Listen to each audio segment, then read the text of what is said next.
அமெரிக்காவில் இருக்கும் தமிழக முதலமைச்சர் மு.க. ஸ்டாலின் மத்திய வெளியுறவுத்துறை அமைச்சருக்கு கடிதம் எழுதியிருக்கிறார்.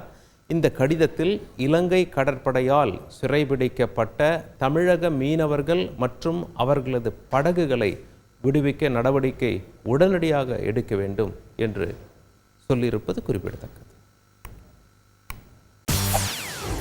செய்திகளை உடனுக்குடன் தெரிந்து கொள்ள உடனே சப்ஸ்கிரைப் பண்ணுங்க.